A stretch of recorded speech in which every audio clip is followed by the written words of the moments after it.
বিসমিল্লাহির রহমানির রহিম। সুপ্রিয় শিক্ষার্থী বন্ধুরা, তোমরা যারা 2021 সালের পরীক্ষার্থী রয়েছ, তোমাদের পঞ্চম সপ্তাহের অ্যাসাইনমেন্টটি ইতিমধ্যেই প্রদান করা হয়েছে। এই ভিডিওতে আমি তোমাদের পঞ্চম সপ্তাহের যুক্তিবিদ্যা এর দ্বিতীয় পত্রের 4 নম্বর অ্যাসাইনমেন্টটি সমাধান করে দেখাবো। তোমাদের অ্যাসাইনমেন্টটি হচ্ছে জানা থেকে অজানা গমনই প্রকৃত আরোহের প্রাণ। ধারণাটির হচ্ছে যৌক্তিক বিশ্লেষণ।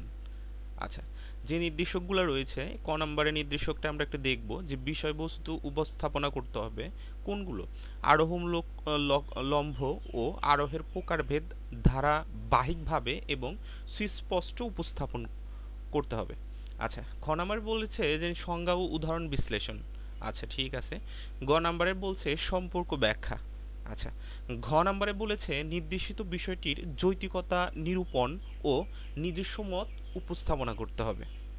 আচ্ছা, তোমাদের আরেকটা বিষয় হচ্ছে জানিয়ে রাখি, সেটা হচ্ছে উত্তর লেখার ক্ষেত্রে তোমরা হচ্ছে ক খ গ ঘ এইগুলা যদি উপস্থাপনা করো কোনো সমস্যা নেই, আর যদি তোমরা উপস্থাপনা নাও করো সেক্ষেত্রেও কোনো সমস্যা নেই। আচ্ছা, আমরা এখন সরাসরি চলে যাব তোমাদের উত্তরপত্রে। আচ্ছা, দেখো বিষয়বস্তু উপস্থাপনা আমরা যদি একটু রিডিং পড়ি তাহলে কীরকম দাঁড়ায়, যে সাধারণভাবে কয়েকটি বিশেষ দৃষ্টান্তের অভিজ্ঞতার উপর ভিত্তি করে একটি সার্বিক সিদ্ধান্ত স্থাপন করার প্রক্রিয়াকে আরোহ বলে। আমাদের অভিজ্ঞতার মাধ্যমে বাস্তব জগতের কতিপয় বিশিষ্ট ঘটনা সম্বন্ধে আমরা যে জ্ঞান লাভ করি তার উপর নির্ভর করে আরোহ অনুমানের সাহায্যে কোনো একটি শ্রেণী সম্পর্কে একটি সার্বিক সিদ্ধান্ত স্থাপন করি। অর্থাৎ এই অনুমানে আমরা কিছু থেকে সমগ্রে নিরীক্ষিত ঘটনা থেকে অরীক্ষিত ঘটনায় এবং বিশেষ থেকে সার্বিক বাক্যে পদার্পণ করি। এক্ষেত্রে কতিপয় দৃষ্টান্ত পরীক্ষা করে আরোহমূলক লম্বের সাহায্যে সংশ্লিষ্ট শ্রেণীর সকল সম্পর্কে একটি সিদ্ধান্ত গ্রহণ করি। এরূপ অনুমানের আশ্রয় বাক্যগুলো সাধারণত বিশিষ্ট যুক্তি বাক্য বা সিদ্ধান্ত সার্বিক যুক্তি বাক্য হয়ে থাকে। যেমন, আচ্ছা উদাহরণের ক্ষেত্রে আমরা চলে যাব এখন। দেখো, যেমন রাশেক হয় মরণশীল, বারেক হয় মরণশীল। আচ্ছা, ঠিক আছে। তারপরে আসো, শাকের হয় মরণশীল, জাকের হয় মরণশীল, রাশেদা হয় মরণশীল, মোর্শেদা হয় মরণশীল, তামান্না হয় মরণশীল। আচ্ছা, অনেকগুলো আমরা উদাহরণ এখানে কয়েকটা বাক্য বললাম। আচ্ছা, বাক্য বলার ক্ষেত্রে একটু দেখো, অতএব সকল মানুষ হয় মরণশীল। আচ্ছা, আলোচ্য দৃষ্টান্ত অনুসারে আমরা প্রথমে অভিজ্ঞতার মাধ্যমে রাশেক, বারেক, শাকের, জাকের, রাশেদা, মোর্শেদা ও তামান্নার মরণশীলতা সম্বন্ধে প্রত্যক্ষ জ্ঞান লাভ করি। এরূপ প্রকৃতির নিয়মানুবর্তিত নীতিতে বিশ্বাস স্থাপন করে এবং কার্যকর নিয়ম অনুসারে সব মানুষের মননশীলতা সম্পর্কে একটি সার্বিক সিদ্ধান্ত প্রতিষ্ঠা করি। আর সার্বিক যুক্তি বাক্য স্থাপনে এ প্রক্রিয়া হলো আরোহ অনুমান। বিভিন্ন যুক্তিবিদ কর্তৃক প্রদত্ত নিম্নোক্ত সংজ্ঞায় আরোহ অনুমানের ও বৈশিষ্ট্য লক্ষ্য করা যায়। আচ্ছা, দেখো এখানে প্রকৃত আরোহর বিষয়টা একটু আমরা উপস্থাপনা করব, যে প্রকৃত আরোহ বা যথার্থ আরোহ যাকে বলা হয় ইনডাকশন প্রপার। যুক্তিবিদ জন টুয়ার্ড, মানে একজন বিজ্ঞানীর নাম, এর মতে যেসব যুক্তি পদ্ধতিতে আরোহের মূল বৈশিষ্ট্য তথা আরোহত্মক উল্লফন বিদ্যমান সেগুলোকে প্রকৃত আরোহ বা যথার্থ আরোহ বলা হয়। প্রকৃত আরোহে বিশেষ বিশেষ দৃষ্টান্তের ভিত্তিতে একটি সার্বিক যুক্তিবাক্য প্রতিষ্ঠা করা হয় এবং এটি প্রকৃতির নিয়মানুবর্তিত নীতি ও কার্যকরণ নিয়ম অনুসরণ করে। যেমন, মৌসুমী হলো মরণশীল, রবি হয় মরণশীল, রফিক হয় মরণশীল, কেয়া হয় মরণশীল, অতএব সকল মানুষ হয় মরণশীল। আলোচ্য দৃষ্টান্তে দেখা যাচ্ছে যে প্রথম অভিজ্ঞতার মাধ্যমে মৌসুমী, রবি, রফিক, কেয়া প্রমুখের মরণশীলতা সম্বন্ধে প্রত্যক্ষ জ্ঞান লাভ করা হয়েছে। এরপর প্রকৃতির নিয়মানুবর্তিতা নীতিতে বিশ্বাস স্থাপন করে এবং কার্যকারণ নিয়ম অনুসরণ করে সব মানুষের মননশীলতা সম্পর্কে একটি সার্বিক সিদ্ধান্ত প্রতিষ্ঠা করা হয়। আচ্ছা, তাই এটি একটি হচ্ছে প্রকৃত আরোহ। অ্যান্ড যুক্তিবিদ জন টুয়ার্ড মিল প্রকৃত আরোহকে আবার ৩ ভাগে বিভক্ত করেছেন, যথা বৈজ্ঞানিক আরোহ, ২ নাম্বার অবৈজ্ঞানিক আরোহ, ৩ নাম্বার সাদৃশ্যমূলক অনুমান। আচ্ছা, খ নাম্বার প্রশ্নের ক্ষেত্রে দেখো সংজ্ঞা ও উদাহরণ বিশ্লেষণ। আমরা একটু প্রশ্নে তোমাদের নিয়ে যাব। দেখো এখানে বলছে সংজ্ঞা ও উদাহরণ বিশ্লেষণ। তাহলে খ নাম্বারে আমাদের এটা বিশ্লেষণ করতে হবে কিসের উপর ভিত্তিতে একটু দেখো। বৈজ্ঞানিক ও অবৈজ্ঞানিক আরোহ সংজ্ঞায়িত করা, উদাহরণ সহ বিশ্লেষণ করো। আচ্ছা, আমরা উত্তরপত্রে চলে যাব। খ নাম্বারের ক্ষেত্রে দেখো সংজ্ঞার উদাহরণ আমরা বিশ্লেষণ করব। বৈজ্ঞানিক আরোহ অনুমানের যে প্রক্রিয়া, প্রাকৃতিক নিয়মাবর্তিত নীতি ও কার্যকারণ নিয়মের উপর নির্ভর করে কয়েকটি বিশিষ্ট সিদ্ধান্তের বাস্তব অভিজ্ঞতার ভিত্তিতে একটি সার্বিক সংশ্লেষক যুক্তি বাক্য স্থাপন করা হয়, তাকে বৈজ্ঞানিক আরোহ বলে। বৈজ্ঞানিক আরোহে অন্যান্য আরোহের ন্যায় কেবল বিশেষ কয়েকটি দৃষ্টান্ত নিরীক্ষণের অভিজ্ঞতা থেকে সিদ্ধান্ত টানা হয়। এক্ষেত্রে বিশেষ দৃষ্টান্ত পর্যবেক্ষণের পাশাপাশি আশ্রয় বাক্য ও সিদ্ধান্তের মধ্যে কার্যকর সম্পর্ক স্থাপন করা হয়।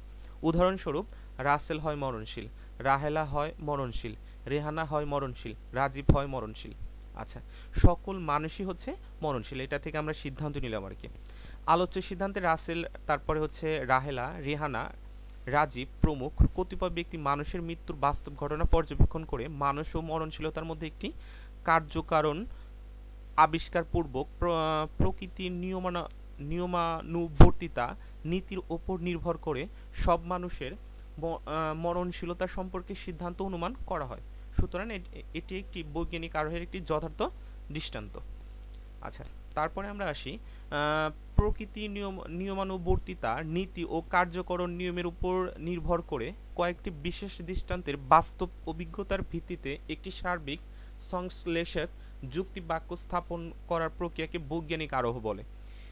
এর মূল বৈশিষ্ট্য হলো সিদ্ধান্তে একটি সার্বিক সংশ্লেষক যুক্তি বাক্য স্থাপন করা, বাস্তব ঘটনার পর্যবেক্ষণ, প্রকৃতির নিয়মানুবর্তিতার নীতি ও কার্যকারণ নিয়মের উপর নির্ভরতা, আরোহমূলক লম্ব এবং আকারগত ও উপস্থাপনাগত উভয় সত্যই প্রতিষ্ঠার মাধ্যমে সিদ্ধান্তের নিশ্চয়তা বিধান করা, অর্থাৎ এতে আরোহের সকল বৈশিষ্ট্য বিদ্যমান।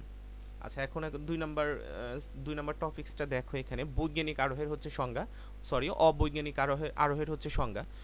অবৈজ্ঞানিক আরোহের সংজ্ঞা ও উদাহরণ। আচ্ছা, যে আরোহ অনুমানের কার্যকারণ সম্পর্ক প্রতিষ্ঠার চেষ্টা না করে শুধুমাত্র প্রকৃতির নিয়মানুবর্তিতা ও নীতি ও অবাধ বা বিরোধহীন অভিজ্ঞতার উপর নির্ভর করে সিদ্ধান্তে একটি সার্বিক সংশ্লেষক যুক্তিবাক্য স্থাপন করা হয়, তাকে অবৈজ্ঞানিক আরোহ বলে। এই অনুমান প্রক্রিয়ায় কার্যকারণ সম্পর্ক নির্ণয়ের প্রচেষ্টা নেই বললেই এটিকে অবৈজ্ঞানিক আরোহ বলা হয়। আবার এই সিদ্ধান্ত যে সার্বিক যুক্তি বাক্যটি স্থাপন করা হয় তার অন্তর্গত সকল দৃষ্টান্ত পর্যবেক্ষণ না করে অল্প সংখ্যক সমজাতীয় দৃষ্টান্ত পর্যবেক্ষণের ভিত্তিতে সার্বিকীকরণ করা হয় বলে একে অপূর্ণ গণনামূলক আরোহ বলা হয়ে থাকে। অবৈজ্ঞানিক আরোহের সূত্র। অবৈজ্ঞানিক আরোহ মূলত যে সূত্রটি অনুসরণ করে তা হলো, এ ধরনের ঘটনা সবসময় এভাবে ঘটতে দেখেছি, এর বিরুদ্ধে কোনো দৃষ্টান্ত কখনো দেখিনি, সুতরাং ঘটনাটি সত্য। অবৈজ্ঞানিক আরোহের হচ্ছে উদাহরণ নিম্নরূপ: আমি এ পর্যন্ত যত বক দেখেছি এই সবগুলো সাদা রঙের দেখেছি, একটি বগও অন্য রঙের দেখিনি।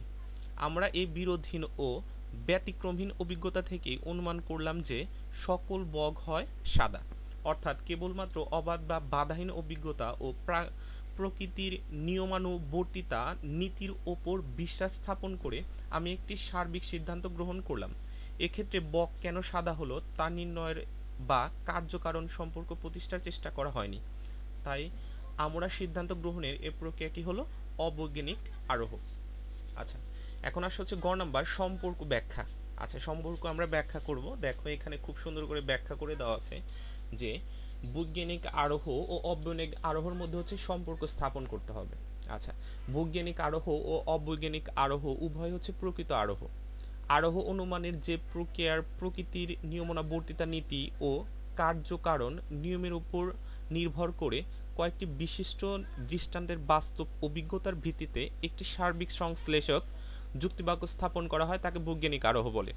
পক্ষান্তরে যে আরোহ অনুমানে কার্যকারণ সম্পর্ক প্রতিষ্ঠার চেষ্টা না করে শুধুমাত্র প্রকৃতির নিয়মানুবর্তিতার নীতি ও অবাধ বা বিরোধীন অভিজ্ঞতার উপর নির্ভর করে সিদ্ধান্তে একটি সার্বিক সংশ্লেষক যুক্তিবাক্য স্থাপন করা হয় তাকে অবৈজ্ঞানিক আরোহ বলে।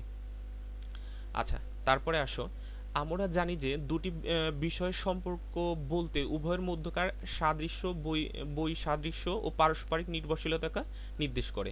তাই বৈজ্ঞানিক আরোহ ও অবৈজ্ঞানিক আরোহের সম্পর্ক নির্ণয়ের জন্য এ পাঠে উভয়ের মধ্যকার সাদৃশ্য বৈদৃশ্য ও পারস্পরিক নির্ভরশীলতা নিয়ে আলোচনা করা হলো।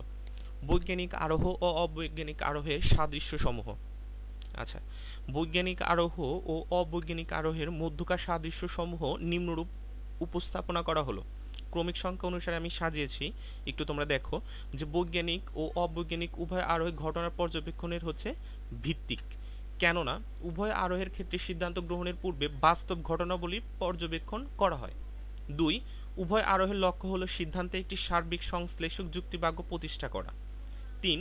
বৈজ্ঞানিক ও অবৈজ্ঞানিক উভয় আরোহকেই আরোহত্বক বা উল্লফন উপস্থিত থাকে, কারণ উভয় আরোহী জানা থেকে অজানা, নিরীক্ষিত থেকে অনিরীক্ষিতে এবং বিশেষ থেকে সার্বিকে যাওয়া হয়। আর এ কারণেই উভয়কেই হচ্ছে কি উভয়ের মধ্যে হচ্ছে কি সম্পর্ক রয়েছে। আচ্ছা, উভয় আরোহে প্রকৃতির নিয়মানুবর্তিতা নীতিতে বিশ্বাস স্থাপন পূর্বক জানা থেকে অজানা, তারপরে হচ্ছে নিরীক্ষিত থেকে অনিরীক্ষিত এবং বিশেষ থেকে সার্বিকে যাওয়া হয়। অর্থাৎ উভয় আরোহেই প্রকৃতির নিয়মানুবর্তিতা নীতির উপর প্রতিষ্ঠিত। আচ্ছা, বৈজ্ঞানিক আরোহ ও অবৈজ্ঞানিক আরোহের সম্পর্ক উভয়ের মধ্যকার সাদৃশ্য বৈদৃশ্য ও পারস্পরিক নির্ভরশীলতার সাহায্যে ব্যাখ্যা করা যায়। ঘটনার পর্যবেক্ষণ, সার্বিক সংশ্লেষক যুক্তিবাক্য প্রতিষ্ঠা করা, আরোহাত্মক ও উল্লফনের উপস্থিতি ও প্রকৃতির নিয়মানুবর্তিতা নীতির উপর নির্ভরতার দিক থেকে উভয় আরোহের মধ্যে সাদৃশ্য রয়েছে। আবার কার্যকারণ নিয়ম, বৈজ্ঞানিক মূল্য ও সিদ্ধান্তের নিশ্চয়তার দিক থেকে উভয় আরোহের মধ্যে বৈসাদৃশ্য রয়েছে। তবে বৈজ্ঞানিক আরোহ ও অবৈজ্ঞানিক আরোহের মধ্যে সাদৃশ্য ও বৈদৃশ্য থাকলেও এদের মধ্যে পারস্পরিক নির্ভরশীলতা লক্ষ্য করা যায়। আচ্ছা, গ নাম্বার উত্তরটা দেখো, এখানে বলছে নির্দেশিত বিষয়টির যৌক্তিকতা নিরূপণ ও নিজস্ব মতামত উপস্থাপনা। আচ্ছা, আমরা এখানে নিজস্ব মতামত উপস্থাপনা করব, সেটা হচ্ছে কি আরোহের উপর। আচ্ছা, আরোহ আমরা জানা থেকে অজানায় গমন করি, অর্থাৎ দেখা ঘটনা থেকে অদেখা বিশেষ দৃষ্টান্ত সমূহ প্রত্যক্ষ করি এবং তা থেকে সার্বিক সিদ্ধান্ত অনুমান করি। এভাবে আমরা জানা থেকে অজানা উদ্দেশ্য লম্ব প্রদান করি। এই লম্ব প্রদানের ঝুঁকি আছে, কিন্তু তা সত্ত্বেও মিল এবং বেইন মনে করেন যে আরোহমূলক লম্বই হচ্ছে আরোহের প্রাণ। যে অনুমানে এই বৈশিষ্ট্যটি নেই সে অনুমানে আরোহ নয়। আরোহ দুটো পূর্ব অনুমানের উপর নির্ভর করে, যথা একটা হচ্ছে প্রকৃতির নিয়মানুবর্তিতা নীতি আর একটা হচ্ছে কার্যকারণ নিয়ম। এ দুটি মূল নিয়মকে আরোহের হচ্ছে রূপগত ভিত্তি বলা হয়। আচ্ছা, প্রকৃতির রাজ্যের নিয়মের ব্যতিক্রম হয় না। প্রথমেই এই সত্যটা স্বীকার করে না নিলে আরোহ জানা থেকে অজানা বিশেষ থেকে সার্বিক সিদ্ধান্তে আমরা যেতে পারি না।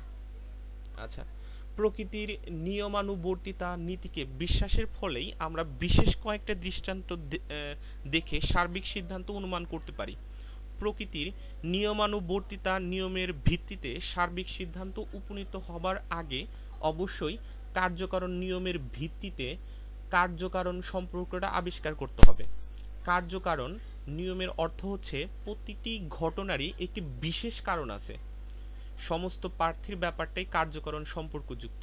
যেমন কার্যকারণ নিয়মের ভিত্তিতেই আমরা মানুষ ও মরণশীলতার মধ্যে একটা কার্যকারণ সম্পর্ক আবিষ্কার করি। এরপরেই আমরা প্রকৃতির নিয়মানুবর্তিতার নীতি আবিষ্কার করি।